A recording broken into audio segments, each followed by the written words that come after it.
నమస్కారం. V7 city న్యూస్కి స్వాగతం. ముందుగా ముఖ్యాంశాలు. కూటమి ప్రభుత్వంలో మహిళలకు భద్రత కరువు. తిరుపతి అంబేద్కర్ విగ్రహం ముందు నిరసన చేపట్టిన వైసీపీ మహిళా విభాగం. రెండో రోజు కొనసాగిన డాక్యుమెంట్ రైటర్ల పెన్ డౌన్. తమ న్యాయమైన సమస్యలను పరిష్కరించాలని డిమాండ్. తిరుమల శ్రీవారిని దర్శించుకున్న ప్రముఖులు. దర్శన ఏర్పాట్లు చేసిన టీటీడీ అధికారులు. ఇక వార్తల్లో వివరాలు. తిరుమల శ్రీవారిని పలువురు ప్రముఖులు దర్శించుకొని మొక్కులు చెల్లించుకున్నారు. మంగళవారం ఉదయం తిరుమల శ్రీవారిని వీఐపీ విరామ సమయంలో Uttar Pradesh transport minister Ashok Kataria, cinema డైరెక్టర్లు విఎన్ ఆదిత్య, కృష్ణవంశీలు వేరువేరుగా స్వామివారిని దర్శించుకొని మొక్కులు చెల్లించుకున్నారు. అనంతరం ఆలయ రంగనాయకుల మండపంలో వేద పండితులు వేదాశీర్వచనం చేయగా ఆలయ అధికారులు స్వామివారి తీర్థ ప్రసాదాలను అందజేశారు.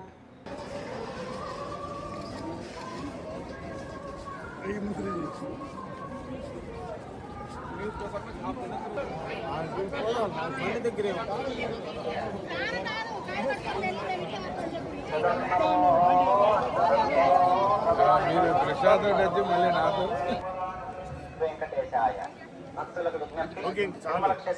20 minutes కావాలి సార్. రండి సార్, పర్లేదు రండి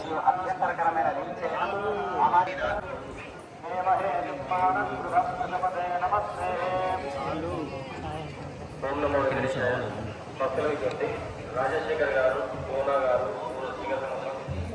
ఆకస్మికంగా గుండెపోటు లేదా గుండె ఆగిపోయే ప్రమాదకర పరిస్థితుల్లో వెంటనే స్పందించి ప్రాణాలను కాపాడే సిపిఆర్ ప్రక్రియపై ప్రతి ఒక్కరూ అవగాహన కలిగి ఉండాలని పలువురు నిపుణులు సూచించారు. సిపిఆర్ డే సందర్భంగా మంగళవారం తిరుపతి ప్రెస్ క్లబ్లో రోటరీ క్లబ్ మరియు ఎస్వీఆర్ఆర్ గవర్నమెంట్ హాస్పిటల్ చిన్నపిల్లల విభాగం మరియు తిరుపతి ప్రెస్ క్లబ్ కమిటీ సంయుక్త ఆధ్వర్యంలో ఇండియన్ అకాడమీ ఆఫ్ పీడియాట్రిక్ వారి సౌజన్యంతో ప్రత్యేక అవగాహన మరియు ఉచిత శిక్షణ కార్యక్రమాన్ని నిర్వహించారు. సిపిఆర్ డే పురస్కరించుకొని తిరుపతి చెందిన వైద్య ప్రముఖులు రోటరీ క్లబ్ ఆధ్వర్యంలో సిపిఆర్ పైన అవగాహన కల్పించే కార్యక్రమం చేయబోతున్నాం. కొద్ది క్షణాల వరకు మనం కూడా డాక్టర్లు అవ్వచ్చు ఈ సిపిఆర్ చేయడం నేర్చుకుంటే. దీనికి ఎంబీబీఎస్ చదవాల్సిన అవసరం లేదు. ఆపత్కాల సమయంలో గుండెపోటుకు గురైన వ్యక్తికి సిపిఆర్ చేసి ప్రాథమిక చికిత్స అందించడం ద్వారా ఆ క్షణానికి సిపిఆర్ చేసిన వ్యక్తులే ప్రాణదాతలు. ఇట్లాంటి ఒక మహత్తర అవకాశం ఈ సిపిఆర్ ద్వారా మనకు లభిస్తుంది. మొత్తం దేశవ్యాప్తంగా కేంద్ర ఆరోగ్య శాఖ కూడా సిపిఆర్ పైన పెద్ద ఎత్తున అవగాహన కార్యక్రమాలు చేపట్టే నిర్ణయం తీసుకుంది. ఇందులో భాగంగానే అనేక స్వచ్ఛంద సంస్థలను, వివిధ రంగాల ప్రముఖులను కూడా ఇందులో ఇన్వైట్ చేశారు. సో ఈరోజు మనం CPR day, Indian CPR day మనం జరుపుకుంటున్నాం. ఎందువల్లంటే డాక్టర్ ఆనంద్ శాండిల్య అనే గొప్ప డాక్టర్ గారు ఈ సిపిఆర్ గురించి చాలా నిష్ణాతులు అనమాట. చాలామందికి ఈ సిపిఆర్ని ఏ విధంగా చేయాలి అనేది నేర్పిస్తున్నారు. వైద్యులకు, తర్వాత వైద్య విద్యార్థులకు, పోస్ట్ గ్రాడ్యుయేట్ వైద్య విద్యార్థులకు, అలాగే సమాజంలో అందరికీ కూడా ఎప్పటి నుంచో చేసేవాళ్ళు. ఆయన ఇప్పుడు మన మధ్య లేరు. ఆయన్ను స్మృతిగా మన గవర్నమెంట్ ఏం చెప్పిందంటే సిపిఆర్ డే అనేది ఆయన జన్మదినం ఈరోజు. ఆ పుట్టినరోజు సందర్భంగా సిపిఆర్ డేని నిర్వహించుకుంటున్నాం మనం. సో దాంట్లో భాగంగా మనము ఈరోజు అవగాహన సదస్సు, ఈ సిపిఆర్ డే, సిపిఆర్ అనేది ఎందుకు చేయాలి, ఎవరికి చేయాలి, ఏ విధంగా చేయాలి అనేది. ఎందుకంటే మనకు సడన్ కార్డియాక్ అరెస్ట్ అనే ఒక కండిషన్ ఉంటుంది. సడన్ కార్డియాక్ అరెస్ట్ అంటే ఏమంటే మామూలుగా ఉంటాడు మనిషి, ఉన్నట్టుని పడిపోతాడు. మీకు ఎగ్జాంపుల్ చెప్పాలంటే పునీత్ రాజ్ కుమార్, మీకు అందరికీ తెలిసే ఉంటుంది. పునీత్ రాజ్ కుమార్ అంతా చూస్తే అందరికి హెల్తీగా ఉంటాడు, అంతా బాగానే ఉన్నాడు, సడన్గా పడిపోయాడు అనమాట. సో అప్పుడు మనము అక్కడ పక్కన ఉండే వాళ్ళు ఎవరైనా ఉండి సిపిఆర్ చేసి ఉంటే అతను బతికింటాడు. ఇంకొక ఎగ్జాంపుల్ చెప్తాను. అబ్దుల్ కలాం గారు మీటింగ్లో మాట్లాడుతూ కొలాప్స్ అయిపోయారు. అది కూడా సడన్ కార్డియాక్ అరెస్ట్. అప్పుడు ఆ నిమిషంలో ఎవరైతే సిపిఆర్ చేసింటే అబ్దుల్ కలాం కూడా మనం బతికించుకునే వాళ్ళం. ఏమంటే ఆ సడన్ కార్డియాక్ అరెస్ట్ వచ్చినప్పుడు మ్యాక్సిమం 5-6 నిమిషాలే. ఆ 5-6 నిమిషాల్లో మనము అలర్ట్ అయ్యి మనం చెస్ట్ కంప్రెషన్స్ ఇచ్చినామంటే ఆ వ్యక్తి బతికి బయటపడడానికి ఆస్కారం ఉంటుంది. సో 5-6 నిమిషాల్లో డాక్టర్ కోసం వెతకడం కష్టం, ఆ మనిషిని హాస్పిటల్కి తీసుకోవడం కష్టం, అవునా కదా? సో ఆ 5-6 నిమిషాలు కూడా ఫస్ట్ 1 మినిట్, గోల్డెన్ మినిట్ అంటారు దాన్ని. ఫస్ట్ 1 మినిట్ ఉంటే కన్నా అతన్ని కాపాడడానికి ఆస్కారం ఎక్కువ ఉంటుంది. ఆ 1 నిమిషం గడిచే కొద్దీ 5 నిమిషాలకు వచ్చేదాకా తగ్గిపోతూ వస్తుంది అనమాట. అది కూడా మీకు వీడియోలో చూపిస్తారు, మీకు వీడియోలు ఉన్నాయి, మీకు దాంట్లో చూడండి. సో కాబట్టి మనము ఆ ఫస్ట్ మినిట్ ఇట్లా పడిపోతున్నాడో తెలుస్తూనే వెంటనే మనం సిపిఆర్ చేయాలి. అదే ఇది కావాలంటే ప్రతి ఒక్క మన దేశంలో ఉన్న ప్రతి పౌరునికి ఈ సిపిఆర్ పైన అవగాహన ఉండాలి. పబ్లిక్లో ఉండే ప్రతి ఒక్కరు, ఇప్పుడు మీలాంటి వాళ్ళు స్కూల్స్లో కాలేజెస్లో ఉండేవాళ్ళు, బస్ స్టాండ్లో కానీ ఎక్కడైనా మీటింగ్లో బిజీ ప్రదేశంలో ఉండే వాళ్ళకి అందరికీ దీని గురించి కానీ అవకాశం దొరికితే మనం 100 మందిలో 60 నుంచి 70 మందిని కాపాడుకోవచ్చు. చాలా సింపుల్ టెక్నిక్. ఇదే డాక్టర్ చెప్పినట్టు చాలా మందిని మనం అలా తెలియక పోగొట్టుకుంటుంటాం. ఈవెన్ ఇళ్లలో జరిగినా కూడా మీరు సడన్గా హాస్పిటల్కి తీసుకొచ్చేదానికి ఒక 20 నుంచి 30 నిమిషాలు టైం పట్టచ్చు. ఆ మూమెంట్లో కూడా కనీసం మీకు అవగాహన కలిగితే డూ సంథింగ్, దాన్ని ఇప్పుడు ఎలా అనేది ఇక్కడ డెమో నేర్పిస్తారు. మీరు ఆ విధంగా కానీ ప్రాక్టీస్ చేయగలిగితే చాలా మందిని మనం కాపాడుకోవచ్చు. ఈ రోజు నేర్చుకో రేపు కాపాడు అనే సిద్ధాంతం ద్వారా దీన్ని ప్రజలందరికీ తెలియజేసేటట్టు మీడియా ద్వారా మేము అందరికీ అవగాహన కల్పించాలనే ఉద్దేశంతో ఈరోజు ఈ మీటింగ్ పెట్టుకున్నాం. రాష్ట్ర దస్తావేజు లేఖరుల సంఘం పిలుపు మేరకు తిరుపతి అర్బన్ సబ్ రిజిస్ట్రార్ కార్యాలయం ఎదుట డాక్యుమెంట్ రైటర్లు, స్టాంప్ వెండర్లు చేపట్టిన నిరసన కార్యక్రమం 2వ రోజుకు చేరుకుంది. మంగళవారం స్థానిక సబ్ రిజిస్ట్రార్ కార్యాలయం వద్ద విధులను బహిష్కరించి పెన్డౌన్ పాటిస్తూ సంఘం సభ్యులు నిరసన వ్యక్తం చేశారు. ఈ సందర్భంగా సంఘం నాయకులు మాట్లాడుతూ తమ న్యాయమైన డిమాండ్లను ప్రభుత్వం తక్షణమే పరిష్కరించాలని కోరారు. పెన్డౌన్ నిరసన కారణంగా సబ్ రిజిస్ట్రార్ కార్యాలయానికి వచ్చే ప్రజలకు, వినియోగదారులకు ఇబ్బందులు కలగకుండా చూడాల్సిన బాధ్యత ప్రభుత్వంపై ఉందన్నారు. డిమాండ్లు నెరవేరే వరకు పోరాటాన్ని ఆపేదే లేదని స్పష్టం చేశారు. ఈ కార్యక్రమంలో పలువురు దస్తావేజు లేఖరులు, స్టాంప్ వెండర్లు, సంఘం ప్రతినిధులు పెద్ద సంఖ్యలో పాల్గొన్నారు. ఆంధ్రప్రదేశ్ రాష్ట్ర దస్తావేజు లేఖరుల సంఘం పిలుపు మేరకు గవర్నమెంట్ వారు ప్రవేశపెట్టిన జీవో నెంబర్ 396ను వెంటనే రద్దు చేయాలని తిరుపతి జిల్లా దస్తావేజు లేఖరుల సంఘం కూడా ఈ నెల 20వ తారీఖు నుండి 31వ తారీఖు వరకు అనగా 12 రోజులు నిరవధికంగా పెన్డౌన్ కార్యక్రమం చేపట్టడం జరుగుతుంది. అందులో భాగంగా ఆల్రెడీ ఒకరోజు పూర్తిగా పెన్డౌన్ కార్యక్రమం విజయవంతమైంది. ఇకపోతే ఈరోజు 2వ రోజు జరుగుతూ ఉంది. ఎందుకు ఈ పెన్డౌన్ కార్యక్రమం చేస్తున్నామంటే బ్రిటిష్ కాలం నాటి నుండి వస్తూ ఉన్న ఈ దస్తావేజు లేఖరుల వృత్తిని ఎంతో పకడ్బందీగా వారు నిర్మించి వెళ్ళిపోయారు. అప్పటి నుంచి ఇప్పటి వరకు ఏ ప్రభుత్వము మా జోలికి ఇంతవరకు రాలేదు. ఎందుకు రాలేదంటే మేము ప్రజలతో నిత్యము ఒక అనుసంధానంతో మేము మా వృత్తిని కొనసాగించుకుంటూ వారికి మేము చేసే సేవల యొక్క దీన్ని చూసి వాళ్ళు మాకు ఇచ్చే ఫీజుల మీద మేము ఆధారపడి మేము మా కుటుంబాలు, లక్షలాది కుటుంబాలు ఈ రాష్ట్ర వ్యాప్తంగా జీవనం కొనసాగిస్తున్నాము. మా యొక్క డిమాండ్ ఏంటంటే ఈ 396 వల్ల ఒక దస్తావేజు లేఖరు చేసే పనిని, దస్తావేజు తయారీ విధానాన్ని ప్రైవేటు సంస్థకు అప్పగిస్తూ గవర్నమెంట్ వారు నిర్ణయం తీసుకోవడమైనది. ఒక ప్రైవేటు సంస్థ అంటే అది ఒకరిదే అవుతుంది, కానీ రాష్ట్రం మొత్తం మీద మేము కొన్ని వేల మంది దస్తావేజు లేఖరులు దీని మీద ఆధారపడి ఉన్నాము. అంటే ఒక సంస్థకి ఇస్తే ఒకరిని బాగుపరచడం జరుగుతూ ఉంది. అలాగే వేల మంది దస్తావేజు లేఖరులు రోడ్డు పడి వాళ్ళ జీవితాన్ని అగమ్య గోచరంగా మారుతూ ఉంది. ఇంకొకటి ఏంటంటే ప్రజల ఆస్తుల విషయంలో భద్రత కూడా ఉండాలి. ఎందుకంటే ప్రైవేటు సంస్థ ఏం చేస్తుంది, వాళ్ళ యొక్క డాక్యుమెంట్ ఎత్తుకోకపోతే వాళ్ళు దాన్ని చూస్తారు, ఏదో తూతు మంత్రంగా చేసి వాళ్ళ పని వాళ్ళు చేస్తారు. ఇంకొకటి ఏంటంటే భద్రత ఉండదు. ఇప్పుడు వరకు దస్తావేజు లేఖర్లు రిటర్న్ బై పెడతారండి. ఏదైనా సమస్య వస్తే కోర్టులకు కానీ పోలీస్ స్టేషన్లకు కానీ వాళ్ళు బాధ్యత వహిస్తారు. అలాగే ప్రైవేట్ సంస్థలకు ఇస్తే వాళ్ళు ఏ విధంగా బాధ్యత వహిస్తారు ప్రభుత్వం ఒకసారి పునరాలోచించుకోవాలి. అలాగే మా యొక్క జీవన వృత్తిని కూడా కాపాడతారని మేము ఆశిస్తూ ఈ జీవో నంబర్ 396ని వెంటనే రద్దు చేసి మా వృత్తిని కొనసాగించాలని మేము ప్రభుత్వాన్ని కోరుకుంటున్నాం. ఆర్ఎస్కే సెంటర్ల వల్ల స్టాంపులు డిజిటలైజేషన్ కావడం వల్ల ప్రజలకు స్టాంప్ పేపర్ల మీద భద్రత లేకపోవడం ఒక కారణం అవుతా ఉంది. అందువల్ల 396 జీవోను వెంటనే రద్దుపరచవలసిందిగా ప్రభుత్వాన్ని డిమాండ్ చేస్తూ ఉన్నాము. టీడీపీ జనసేన బీజేపీ కూటమి ప్రభుత్వంలో మహిళల భద్రత గాలికి కొట్టుకుపోతోందని వైఎస్ఆర్ కాంగ్రెస్ పార్టీ మహిళా విభాగం తీవ్ర స్థాయిలో ధ్వజమెత్తింది. తిరుపతిలోని ఆర్టీసీ బస్టాండ్ ఎదురుగా ఉన్న డాక్టర్ బిఆర్ అంబేద్కర్ విగ్రహం వద్ద తిరుపతి జిల్లా వైఎస్ఆర్ కాంగ్రెస్ పార్టీ మహిళా విభాగం ఆధ్వర్యంలో భారీ నిరసన కార్యక్రమం నిర్వహించారు. ఈ సందర్భంగా వైసీపీ మహిళా నాయకురాలు మాట్లాడారు. మొన్న జరిగిన ఒక సంఘటన గురించే ఈరోజు మేము వైఎస్ఆర్ కాంగ్రెస్ పార్టీ మహిళా విభాగం ఆధ్వర్యంలో నిరసన కార్యక్రమానికి దిగాము.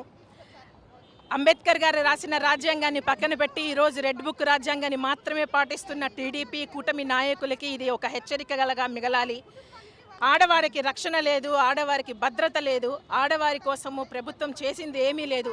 ఈరోజు వాళ్ళు చేస్తున్నది ఒకటి హింసని ప్రేరేపిస్తూ ప్రతి చోట టీడీపీ నాయకులు గూండాల్లాగా మారి ఎక్కడ చిన్న కంప్లైంట్ వచ్చినా, ఎక్కడ ప్రజలు బయటికి వచ్చినా వాళ్ళ గొంతుకు తొక్కడానికి ఎంతవరకైనా దిగజారే పరిస్థితిలో వాళ్ళు వచ్చారు.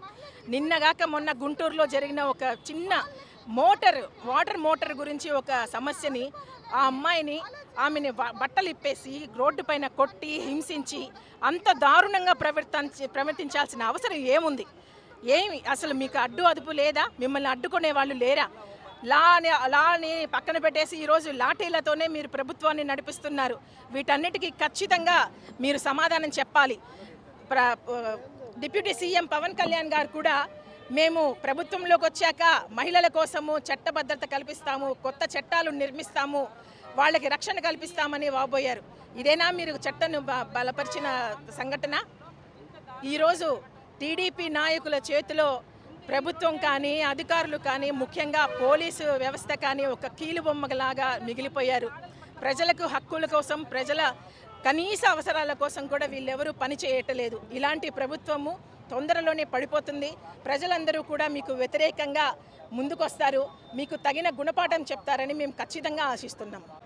ఈరోజు ఆంధ్ర రాష్ట్ర మహిళల పట్ల జరుగుతున్న అన్యాయాలకి కూటమి ప్రభుత్వం సమాధానం చెప్పాల్సిన రోజు దగ్గరలో ఉందనేసని ఆంధ్ర రాష్ట్ర మహిళల తరపున వైఎస్ఆర్ కాంగ్రెస్ పార్టీ తరపున మేము డిమాండ్ చేస్తున్నాం. మొన్నటికి మొన్న ఒక మహిళను వివస్త్రాన్ని చేసి కొట్టడము, తిట్టడము, దానికి ముందు ప్రతి నెల కూడా మనం ఏదో ఒకటి చూస్తూనే ఉన్నాము. వాళ్ళని బాధింపబడము, ఎవరో ఒకరు వేధించడము, మానసికంగా శారీరకంగా ఇబ్బంది పెట్టడము, వాళ్ళు రోడ్డు మీదకి వచ్చి చెప్పుకున్న పోలీసు శాఖ కానీ, ఎవరు కానీ, గవర్నమెంట్ కానీ దానికి సరైన పరిణామాలు తీసుకుని దాని మీద యాక్షన్ తీసుకుని వాళ్ళకి న్యాయం చేసే పరిస్థితులు ఈరోజు లేకుండా పోయాయి. ఈ కూటమి ప్రభుత్వంలో ఇలాంటి దారుణాలు ఈ 2 ఏళ్లలో కూడా అత్యధిక శాతంలో జరుగుతున్నాయి. వీటిని ఖండించే పరిస్థితులు ఏనాడు కూడా ఈ కుటుంబ ప్రభుత్వం వాటిపైన చర్యలు తీసుకోలేదు, వాటికి న్యాయం చేయలేదు. మహిళ ఈరోజు రావాలంటే భయపడే పరిస్థితికి కుటుంబ ప్రభుత్వం తీసుకొచ్చింది. ఇలాంటి పరిస్థితులు ఇలాగే నెలకొంటే రేపు ఆంధ్ర రాష్ట్రంలో ఏ మహిళ కూడా బయట రాదు. ఇలాంటి పరిస్థితుల్ని కూడా ఫేస్ చేయాలా? ఎందుకు ఇలాంటి పరిస్థితులు మనకని ఇంటికే బానిస అయిపోయి రేపు ఓటేయడానికి కూడా ముందుకు రాని పరిస్థితులు వచ్చేస్తాయి. రాబోయే కాలంలో ఇంకా జరగబోయే పరిస్థితులు చెప్తున్నాము. ఇలాగే కొనసాగిందంటే రేపు ఓటేయడానికి ఎందుకు? వీళ్ళ వల్ల మనకేం జరుగుతుంది, ఏంది, దీనివల్ల మనకు వచ్చే ప్రయోజనాలు ఏంది అనేసి మహిళలు కూడా బాధింపబడుతున్నారు. దీని మీద సరైన చర్యలు తీసుకుని మహిళలకి న్యాయం చేయాలి. కూటమి ప్రభుత్వాన్ని మేము కోరుకుంటున్నాం. అలాగే పోలీసు వ్యవస్థ కూడా వీటన్నిటిని కూడా సరైన పద్ధతిలో తీసుకెళ్ళి వాళ్ళందరికీ, మహిళలందరికీ కూడా న్యాయం చేసి వాళ్ళని రక్షణ కల్పించి వాళ్ళ కుటుంబాలకి న్యాయం చేయాలనేసి మేము ఈరోజు డిమాండ్ చేస్తున్నాం. రాష్ట్రంలోని విశ్వవిద్యాలయాల్లో పనిచేస్తున్న కాంట్రాక్ట్ అధ్యాపకులకు వెంటనే ఉద్యోగ భద్రత కల్పించి వారి సేవలను క్రమబద్ధీకరించాలని డిమాండ్ చేస్తూ శ్రీ వెంకటేశ్వర విశ్వవిద్యాలయంలో కాంట్రాక్ట్ అధ్యాపకులు నిరసన చేపట్టారు. రాష్ట్ర వ్యాప్త పిలుపులో భాగంగా ఎస్వీయు ప్రాంగణంలోని అంబేద్కర్ విగ్రహం వద్ద నుంచి పరిపాలనా భవనం వరకు అధ్యాపకులు భారీ నిరసన ర్యాలీ నిర్వహించారు. ఈ సందర్భంగా కాంట్రాక్ట్ అధ్యాపకులు మాట్లాడారు. ఈరోజు రాష్ట్ర వ్యాప్తంగా ఉన్నటువంటి అన్ని విశ్వవిద్యాలయాలలో ఈ విధంగా కాంట్రాక్ట్ అసిస్టెంట్ ప్రొఫెసర్స్ అయినటువంటి మేము ఈ ఆందోళన చేపట్టడానికి ప్రధానమైనటువంటి కారణం ఏమంటే, గత ప్రభుత్వము ఇచ్చినటువంటి నోటిఫికేషన్లో మాకు జరిగినటువంటి అన్యాయాన్ని, ఆ అన్యాయాన్ని పూరించి మాకు న్యాయం చేయవలసింది అనే ఉద్దేశంతో మెయిన్గా మేము ఈ ధర్నా కానీ ఈ ర్యాలీ కానీ పిలువనివ్వడం జరిగింది. ఏమంటే గత 20 సంవత్సరాల నుంచి అర్హత కలిగినటువంటి ఎన్నో కష్ట నష్టాలకు ఓర్చుకొని డబ్బులు లేక మరియు రాయలసీమ లాంటి ఈ వెనుకబాటుతనమైనటువంటి ఈ జిల్లాలలో మేము ఉన్నత చదువులు చదివి వ్యవసాయ కుటుంబం నుంచి వచ్చినటువంటి మేమందరూ కూడా ఉన్నత చదువులు చదివి డబ్బులు లేక పిహెచ్డీలు ఎంతో ఇబ్బందులు పడి పిహెచ్డీలు చేసుకొని తద్వారా యూనివర్సిటీ ఇచ్చినటువంటి తాత్కాలిక అధ్యాపక నియామకాల యొక్క నోటిఫికేషన్లో మేము ఇంటర్వ్యూ ద్వారా యూజీసీ నిబంధనలకు 99% యూజీసీ నిబంధనలకు అనుగుణంగా మేము ఇక్కడ ఇంటర్వ్యూ ప్యానెల్ ద్వారా మేము అపాయింట్ అయినాం. ఈరోజు ప్రభుత్వము మేము దాదాపు 20 సంవత్సరాలుగా మేము చేసినటువంటి సేవలన్నీ పక్కన పెట్టేసి కొత్తగా నోటిఫికేషన్ ఇచ్చి మా సేవలను పక్కన పెట్టి కొత్త వారి దగ్గర తీసుకోవాలని చూస్తున్నారు. కాబట్టి ఈ సందర్భంగా మేము చేసినటువంటి విజ్ఞప్తి ఏమంటే మేము ఎవరైతే పనిచేస్తున్నామో మా యొక్క సర్వీసెస్ని వెంటనే క్రమబద్ధీకరించాలి. ఆ తర్వాత మిగిలినటువంటి ఈ ఏదైనా ఉద్యోగాలు ఉంటే వాటిలో నోటిఫికేషన్ ఇచ్చి మీరు ఫిల్ చేసుకోండి, మాకు అభ్యంతరం లేదు. రెండవది ఏమంటే మాలాగా యూజీసీ నిబంధనల ప్రకారం అసోసియేట్ ప్రొఫెసర్ నియామకానికి 8 సంవత్సరాలు అనుభవం ఉండాలని చెప్పి మీరు పెట్టారు. మాకంతా దాదాపు 15 నుంచి 20 సంవత్సరాల అనుభవం ఉంది. కానీ కేవలం మీకు జీతం లేదు, మీకు జీతం తక్కువ అనే ఉద్దేశంతో మమ్మల్ని అందరినీ కూడా దానికి అనర్హత కల్పించినారు. ఇప్పుడు ఇక్కడ కంపేర్ చేస్తే డిగ్రీ కాలేజీల్లో పనిచేసేటువంటి కాంట్రాక్ట్ లెక్చరర్స్ కానీ ప్రైవేట్ కాలేజీలో పనిచేసేటువంటి అసిస్టెంట్ ప్రొఫెసర్స్ కానీ వాళ్ళకు కూడా ఎక్కడ స్కేల్ ఉండదు. వాళ్ళకందరికీ కూడా ఇక్కడ ఎలిజిబిలిటీ ఇచ్చినారు. మేము ఇంటర్వ్యూ ద్వారా అపాయింట్ అయ్యి ప్రభుత్వ రంగంలో మేము పనిచేస్తున్నప్పుడు మా ప్లేసుల్లో వేరే వాళ్ళకి అర్హత కల్పించడం ఏంది, మాకు కల్పించకపోవడం ఏంది.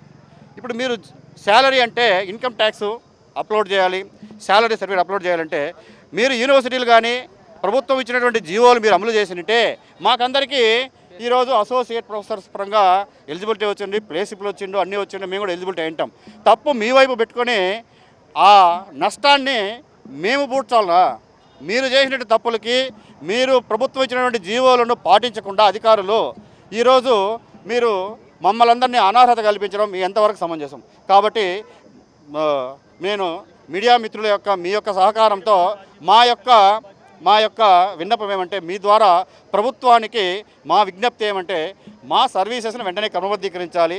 రెండవది ఏమంటే అర్హత కలిగినటువంటి అసోసియేట్ ప్రొఫెసర్స్కి అర్హత కలిగినటువంటి కాంట్రాక్ట్ అధ్యాపకులకు దాంట్లో అర్హత కల్పించాలి, అవకాశం కల్పించాలి.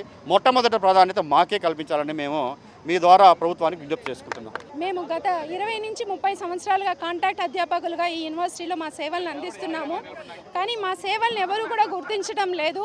మళ్ళీ నోటిఫికేషన్ ఇచ్చారు, నోటిఫికేషన్ ఫిల్ చేస్తామంటారు. ఎగ్జామ్ అసిస్టెంట్ ప్రొఫెసర్కి ఉన్నటువంటి క్వాలిటీస్ అన్నీ కూడా క్వాలిఫికేషన్స్ అన్నీ కూడా ఉన్నాయి. మాకు పర్మనెంట్ స్టాఫ్కి ఏమైతే క్వాలిఫికేషన్స్ ఉన్నాయో ఆ క్వాలిఫికేషన్స్ అన్నీ మాకున్నాయి. కానీ మేము ఎందుకు పనికి రావడం లేదో మాకు అర్థం కావడం లేదు పర్మనెంట్ వాటికి. సో ఇప్పుడు మా స్టూడెంట్స్తో పాటు మళ్ళీ మమ్మల్ని ఎగ్జామ్ రాయమంటున్నారు. ఇదే విధంగా ఒకసారి మీరు చూసినట్లయితే అందరికీ 30-40 ఇయర్స్ ఎక్స్పీరియన్స్ ఉంది. ఇలానే అకాడమిక్ కన్సల్టెంట్స్ కానీ అందరూ చాలామంది రిటైర్డ్ అయిపోతున్నారు. కాబట్టి దీనిని పరిగణలోనికి తీసుకొని మమ్మల్ని రెగ్యులరైజ్ చేయటము, మాకు ఏదైనా న్యాయం చేసి తర్వాత మీ ఇష్టం వచ్చినట్టు మీరు ఎగ్జామ్ కండక్ట్ చేసుకుంటారో ఏదైనా ఫిల్ చేసుకుంటారో మీ ఇష్టము. ఇంకొక విషయం ఏంటంటే అసోసియేట్ ప్రొఫెసర్స్కి ఇంటర్లో చేసిన వాళ్ళకి డిగ్రీ కాలేజ్ వాళ్ళకి పర్మిషన్ ఇచ్చి మాకెందుకు పర్మిషన్ ఇవ్వరు? 20 ఏళ్ళు 30 ఏళ్ళు ఎక్స్పీరియన్స్ ఉంది మా వాళ్ళకి, మాకెందుకు ఇవ్వటం లేదో మాకు అర్థం కాలేదు. మేము రోజు కూలీలుగా, దిన కూలీలుగా, గంటల కూలీలుగానే మిగిలిపోయి మా సర్వీసెస్ అంతా కూడా యూనివర్సిటీస్కి ఇస్తుంటే గవర్నమెంట్ మమ్మల్ని పట్టించుకోవటం లేదు. దయచేసి మమ్మల్ని కన్సిడర్ చేయాలని మీ తరఫున గవర్నమెంట్ని ప్రార్థిస్తున్నాను. నీట్ పేపర్ లీకేజీకి బాధ్యత వహిస్తూ కేంద్ర విద్యాశాఖ మంత్రి ధర్మేంద్ర ప్రధాన్ వెంటనే రాజీనామా చేయాలని ఢిల్లీలోని జంతర్ మంతర్ వద్ద 21 రోజులుగా ఆమరణ నిరాహార దీక్ష చేస్తున్న పర్యావరణ ఉద్యమకారుడు సోనం వాంగ్చుక్ను చర్చలకు కూడా పిలవకుండా పోలీసులు బలవంతంగా అరెస్టు చేసి ఆసుపత్రికి తరలించడం, అనంతరం శాంతియుతంగా దీక్ష కొనసాగిస్తున్న ఉద్యమకారులపై లాఠీ చార్జీ చేయడాన్ని నిరసిస్తూ నేడు తిరుపతిలో పాత మున్సిపల్ కార్యాలయం వద్ద సిపిఎం, సిపిఐ ఆధ్వర్యంలో నిరసన కార్యక్రమం నిర్వహించారు. ఈ సందర్భంగా నేతలు మాట్లాడారు. ఢిల్లీలో జంతర్ మంతరం నిన్న జరిగినటువంటి విద్యార్థులపైన జరిగినటువంటి దాడుల్ని, ఉద్యమకారులపైన జరిగినటువంటి దాడుల్ని వామపక్ష పార్టీలుగా సిపిఐ, సిపిఎం ఖండిస్తూ ఉన్నాం. పేపర్ లీకేజ్ అయిందని, దీని వలన 23 లక్షల మంది పైబడి విద్యార్థులు, దాదాపు 23 నుండి 30 మంది దాకా విద్యార్థులు బలిదానమై చనిపోయారు ఆత్మహత్యలు చేసుకొని. దీని సమస్యను పరిష్కరించండి అని చెప్పేసి 23 రోజులుగా ఢిల్లీ మహానగరంలో ఆందోళన చేస్తూ నిరసన దీక్షలు నిరవధిక దీక్ష చేస్తూ ఉన్నటువంటి వారిని అక్రమంగా అరెస్ట్ చేశారు. వాళ్ళు జూలై 20వ తారీఖున చలో విజయవాడ కార్యక్రమాన్ని నిర్వహించారు, ఢిల్లీ కార్యక్రమాన్ని నిర్వహించారు. నిన్న అసలు వాళ్ళు పోలీసులా లేకపోతే అక్కడ ఉండేటువంటి ఆర్ఎస్ఎస్ గూండాలో నాకు అర్థం కావడం లేదు. వాళ్ళ న్యాయమైన డిమాండ్ పరిష్కరించమని చెప్పేసి శాంతియుతంగా కార్యక్రమం నిర్వహిస్తే శాంతియుతంగా నిర్వహించినటువంటి కార్యక్రమానికి లాఠీలు, తూటాలు, పొగబాంబులు వేసి రక్తం చిందిస్తూ ఉన్నా కూడా ఉన్నటువంటి పోలీసులు కనికరం లేదు. అక్కడ కొంతమంది మఫ్టీలో వాళ్ళ కనీసం నేమ్ బోర్డు కూడా లేదు. పోలీసులు కాదు, సీసీ కెమెరాలు, వీడియోలు, మీడియా మొత్తం కూడా చూపిస్తా ఉంది. దానిపైన సిట్ విచారణ చేసి నిజమైన పోలీసులు ఎవరు, పోలీసులు ముసుగులో మాస్కులు వేసుకొని విద్యార్థులపైన దాడి చేసింది ఎవరో కేంద్ర ప్రభుత్వం దమ్ము ధైర్యం ఉంటే వాళ్ళకి సిట్ విచారణ వేయాలి. న్యాయమైన డిమాండ్ల పైన చర్చించి వాళ్ళు ఆహ్వానించి ప్రభుత్వం భవిష్యత్తులో ఇట్లా జరగదని చెప్పేసి అంటే ఒక మాటతో అయిపోతుంది. కాబట్టి దీనికి ప్రధానమైనటువంటి కేంద్ర విద్యాశాఖ మినిస్టర్ రాజీనామా చేయాలి. అవసరమైతే ప్రధానమంత్రి కూడా రాజీనామా చేయాల్సినటువంటి అవసరం ఉంది. ఈవేళ ప్రజానీకం మొత్తం కూడా ఆలోచించమని చెప్తా ఉన్నాం. విద్యార్థులు భవిష్యత్తులో ఉన్నటువంటి ఎంతో ఎదగలిచినటువంటి విద్యార్థులపైన ఇలాంటి దాడులు నిర్వహిస్తే వామపక్ష పార్టీలు చూసుకొని ఉండవు. మీరు ఇలాంటి దాడులు, అరెస్టులు, పొగబాంబులు ఇవన్నీ వేసిన దానివల్ల ఉద్యమం మరింత పెరుగుతుందే తప్ప తగ్గేటువంటి సమస్య ఉండదు. ఈ ఉద్యమానికి భారత కమ్యూనిస్టు పార్టీ సిపిఐ సంపూర్ణమైనటువంటి మద్దతు 23 రోజులు తెలియజేసింది, ఇప్పుడు కూడా తెలియజేస్తుంది. రాబోయేటువంటి భవిష్యత్తు పోరాటానికి కూడా ఈ ధర్మాన్ సంబంధించినటువంటి కేంద్ర విద్యాశాఖ మంత్రి రాజీనామా చేసేంత వరకు విద్యార్థులకు సంఘీభావంగా కమ్యూనిస్ట్ పార్టీలు ఉంటాయని చెప్పేసి తెలియజేస్తూ ఉన్నాం. ప్రభుత్వం అధికారంలోకి వచ్చి 12 సంవత్సరాలు అవుతా ఉంది. ఈ 12 సంవత్సరాల్లో విద్యకు, వైద్యానికి పెద్ద పీట వేస్తామని చెప్పి ఒక పక్క చెబుతూ 12 రకాల ప్రశ్నపత్రాలు 22 సార్లు లీకేజీలకు పాల్పడింది. విద్యా వ్యవస్థను ఈరోజు పూర్తిగా నిర్వీర్యం చేస్తూ విద్యార్థులను ఈరోజు పూర్తిగా నడి రోడ్డు పైన వాళ్ళని వదిలేసే కార్యక్రమానికి శ్రీకారం చుట్టి ధర్మేంద్ర ప్రధాన్ రాజీనామా చేయాలని చెప్పి విద్యార్థి లోకం అందరూ కూడా దేశ రాజధాని ఢిల్లీలో జంతర్ మంతర్ వద్ద శాంతియుతంగా ఆందోళన చేస్తూ ఉంటే సోనం వాంగ్చుక్ ఆమరణ నిరాహార దీక్ష 21 రోజులుగా కొనసాగించాడు. కేంద్రంలోని విద్యాశాఖ మంత్రి లీకేజీలకు పాల్పడ్డాడు, ఇతడు ఆ పదవికి అర్హుడు కాదు, ఇతన్ని వెంటనే బర్తరఫ్ చేయాలని చెప్పి 21 రోజులుగా ఆమరణ నిరాహార దీక్ష చేస్తూ ఉంటే ఏమాత్రం చర్చలకు కూడా పిలవకుండా, చర్చించకుండా అతన్ని దుర్మార్గంగా నిర్బంధించి అరెస్టు చేశారు.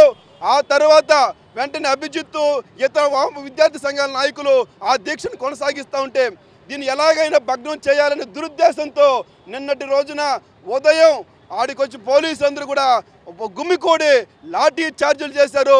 ఇది చాలా దుర్మార్గం అని చెప్పి వామపక్ష పార్టీలుగా సిపిఎంగా తీవ్రంగా ఖండిస్తూ ఉన్నాం. విద్యార్థులు చేస్తున్నటువంటి పోరాటానికి వెంటనే కేంద్ర ప్రభుత్వం ప్రజాస్వామ్యంగా ఎన్నికైన ప్రభుత్వం ప్రజలతో చర్చించాలి.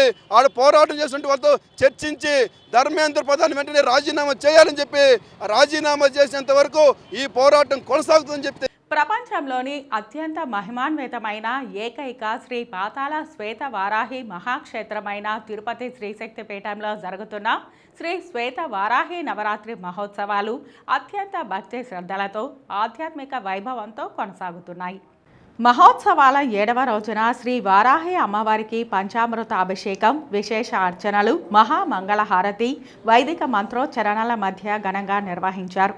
ఈ సందర్భంగా సత్సంతాన ప్రాప్తి, నవగ్రహ దోష నివారణ, సర్వకార్య సిద్ధి, భూగృహ సంబంధిత సమస్యల పరిష్కారం కోసం విశేష ఫలప్రదమైన శ్రీ రక్త పంచమి వారాహి దేవి ప్రత్యేక మంత్ర హోమం నిర్వహించారు. అనంతరం సువాసిని స్త్రీలకు సాంప్రదాయబద్ధంగా సువాసిని పూజ నిర్వహించగా భక్తులు విశేష సంఖ్యలో పాల్గొని అమ్మవారి అనుగ్రహాన్ని పొందారు.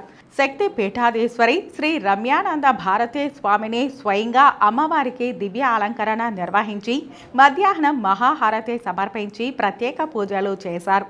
ఈ సందర్భంగా స్వామిని మాట్లాడుతూ శ్రీ శ్వేత వారాహి దేవి మహిమ, నవరాత్రి ఉత్సవాల ఆధ్యాత్మిక ప్రాశస్త్యం, వారాహి ఉపాసన వల్ల కలిగే దైవానుగ్రహం గురించి భక్తులకు వివరించారు.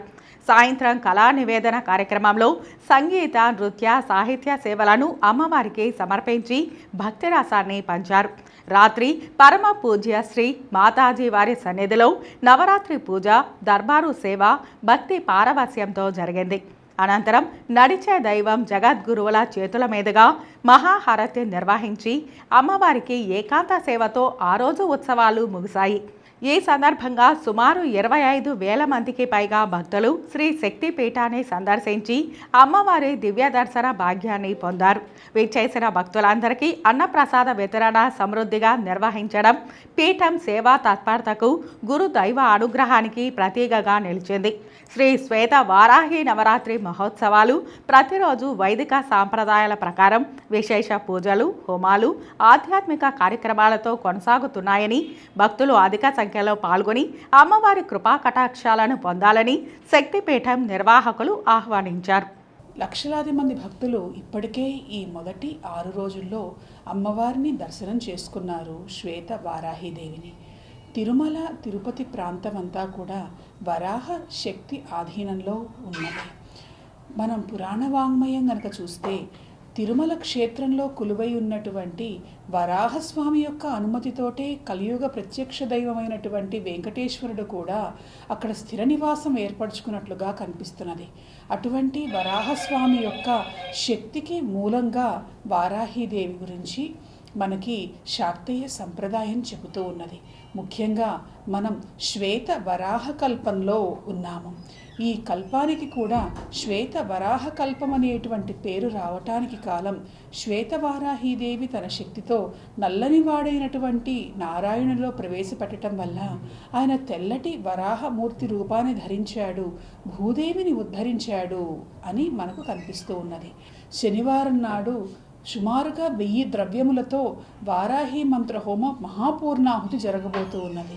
కనుక భక్తులందరూ కూడా ఇక్కడ మన దక్షిణ భారతదేశంలో వెలిసి ఉన్నటువంటి ఏకైక పాతాళ శ్వేత వారాహి క్షేత్రంలో ఉన్న అమ్మవారిని దర్శించుకొని ఇక్కడ నవరాత్రి ఉత్సవములలో పాల్గొని కామ్యసిద్ధిని, దేవి అనుగ్రహాన్ని పొందదురుగాక. స్వస్తి. జై వారాహి.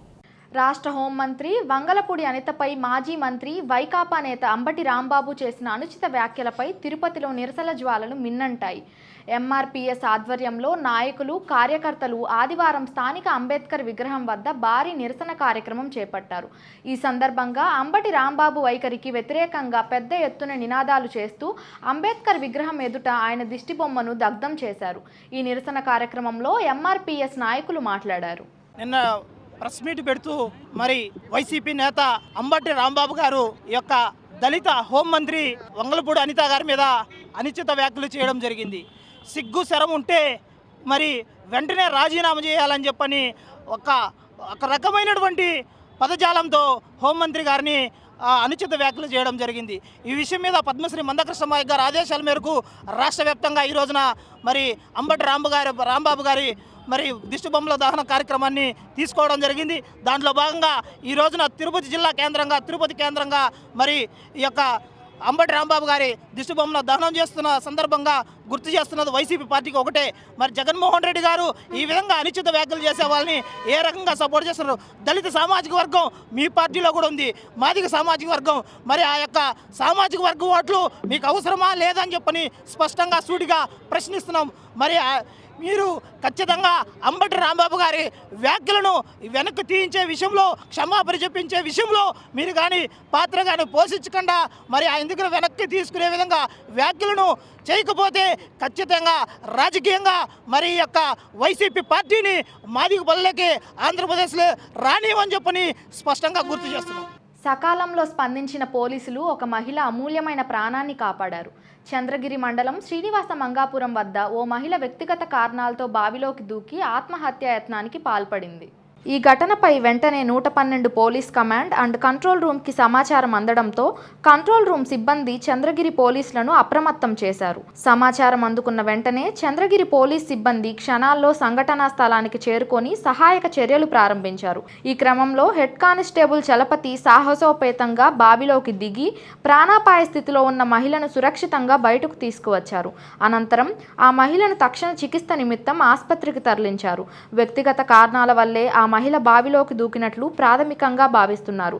సకాలంలో స్పందించి ధైర్య సాహసాలతో మహిళ ప్రాణాలు కాపాడిన హెడ్ కానిస్టేబుల్ చలపతిని, చంద్రగిరి పోలీసులను స్థానికులు తీవ్రంగా ప్రశంసించారు. ఘటనపై కేసు నమోదు చేసిన చంద్రగిరి పోలీసులు పూర్తి వివరాల కోసం విచారణ జరుపుతున్నారు. నీట్ పరీక్ష పత్రాల లీకేజీకి బాధ్యత వహిస్తూ ప్రధాని నరేంద్ర మోదీ, కేంద్ర విద్యాశాఖ మంత్రి ధర్మేంద్ర ప్రధాన్ తక్షణమే తమ పదవులకు రాజీనామా చేయాలని ఎస్ఎఫ్ఐ జిల్లా నాయకులు డిమాండ్ చేశారు. మంగళవారం శ్రీకాళహస్తిలోని స్థానిక అంబేద్కర్ సర్కిల్ వద్ద ఎస్ఎఫ్ఐ ఆధ్వర్యంలో కేంద్ర ప్రభుత్వానికి వ్యతిరేకంగా నిరసన కార్యక్రమం నిర్వహించారు. ఈ సందర్భంగా వారు మాట్లాడారు. మిత్రులారా, భవిష్యత్తుని రుణపాయంగా త్యజిస్తున్న ఈ బీజేపీ ప్రభుత్వం, అసమర్థ ప్రభుత్వం కేవలం పరీక్షలు నిర్వహించడంలో అలసత్వం ప్రదర్శించడమే కాదు, ఆందోళన చేస్తున్న విద్యార్థులను కనీసం పలకరించిన పాపాన పోయినటువంటి ఈ నిరంకుశ మతోన్మాద బీజేపీ ప్రభుత్వ వైఖరిని ఎస్ఎఫ్ఐ తరఫున ఖండిస్తున్నాము. మే మొదటి ఆదివారం జరిగినటువంటి నీట్ పరీక్షా పత్రాలు లీక్ అయిన సందర్భంగా ఆందోళన చేస్తే కనీసం ఆ సమస్యను గుర్తించి దాని మీద కేంద్ర విద్యాశాఖ మంత్రి అసమర్థ ధర్మేంద్ర ప్రధాన్ కానీ లేదా ఈ దేశ ప్రధాని నరేంద్ర మోడీ కానీ ఈ దేశంలో ఉండే ప్రజలకి కనీసం ఏం జరిగిందనేటువంటి వివరణ ఇచ్చేటువంటి ప్రయత్నం కూడా చేయలేదు. దాని మీద నిరసనలు చేస్తే తిరిగి జూన్ నెలలో మళ్ళీ నెల రోజుల తర్వాత పరీక్ష నిర్వహించడం జరిగింది. లక్షలాది మంది విద్యార్థులు నెలల తరబడి నిద్రాహారాలు మాని ఆ పరీక్షలకు ప్రిపేర్ అవుతున్నారు. అయితే వాటిని ఈ బీజేపీ ప్రభుత్వం, ఈ అసమర్థ ధర్మేంద్ర ప్రధాన్ నేతృత్వంలో ఉన్నటువంటి కేంద్ర మానవ వనరుల విద్యాశాఖ నిర్వహించేటువంటి వాటి పేపర్లు అమ్ముకొని విద్యార్థుల యొక్క జీవితాలతో చెలగాటమాడుతున్నారు. దీన్ని నిరసిస్తూ ఢిల్లీలో గత 28 రోజులుగా ఆందోళన చేస్తూ పర్యావరణవేత్త, విద్యావేత్త, శాస్త్రవేత్త అయినటువంటి వాంగ్చూ ఆధ్వర్యంలో నిరాహార దీక్ష చేస్తే కనీసం ఆ నిరాహార దీక్ష పట్ల కనీసం స్పందన లేకుండా అక్రమంగా ఆయన్ని తరలించి బలవంతంగా ఆయన నిరాహార దీక్ష విరమింపజేసే ప్రయత్నం చేశారు. దీనికి ఆందోళనలో భాగంగా నిన్న విద్యార్థులు పెద్ద ఎత్తున ఉద్యమం చేపడితే, ఎస్ఎఫ్ఐ ఆధ్వర్యంలో విద్యార్థులు ఉద్యమం చేపడితే విద్యార్థుల్ని నిరంకుశంగా అమ్మాయిలు అబ్బాయిలను చూడకుండా విపరీతంగా వాళ్ళని గొడ్డును బాధినట్టు బాధేటువంటి ఈ నిరంకుశ అసమర్థ మతోన్మాద బీజేపీ ప్రభుత్వాన్ని మరియు దాన్ని నడిపిస్తున్నటువంటి ధర్మేంద్ర ప్రధాన్ మరియు నరేంద్ర మోడీలని రాజీనామా చేసి ఈ ఎన్టీఏని రద్దు చేసి స్వతంత్ర ప్రతిపత్తి కలిగినటువంటి ఏజెన్సీని ఏర్పాటు చేయవలసిందిగా ఎస్ఎఫ్ఐ పక్షాన శ్రీకాళహస్తి డిమాండ్ చేస్తున్నాం. రాష్ట్ర దస్తావేజు లేఖర్ల సంఘం పిలుపు మేరకు పొంగనూరు సబ్ రిజిస్ట్రార్ కార్యాలయం ఎదుట డాక్యుమెంట్ రైటర్లు, స్టాంపు వెండర్లు చేపట్టిన నిరసన కార్యక్రమం 2వ రోజుకు చేరుకుంది. మంగళవారం స్థానిక సబ్ రిజిస్ట్రార్ కార్యాలయం వద్ద పెన్ డౌన్ పాటిస్తూ సంఘం సభ్యులు నిరసన తెలిపారు. ఈ సందర్భంగా పొంగనూరు లేఖరులు, స్టాంపు వెండర్ల సంఘం నాయకులు మాట్లాడారు.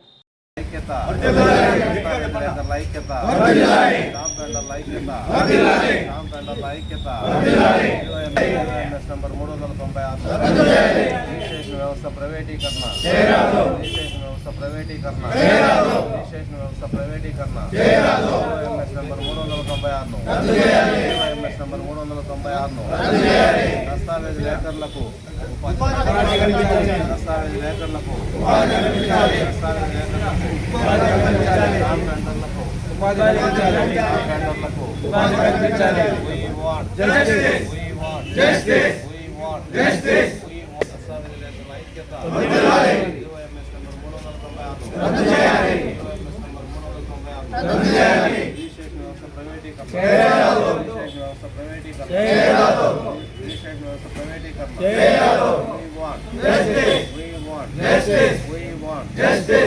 వార్తలు ముగించే ముందు ముఖ్యాంశాలు మరోసారి.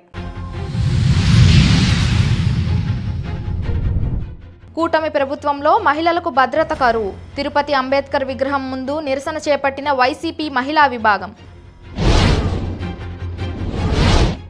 రెండో రోజు కొనసాగిన డాక్యుమెంట్ రైటర్ల పెన్ డౌన్. తమ న్యాయమైన సమస్యలను పరిష్కరించాలని డిమాండ్.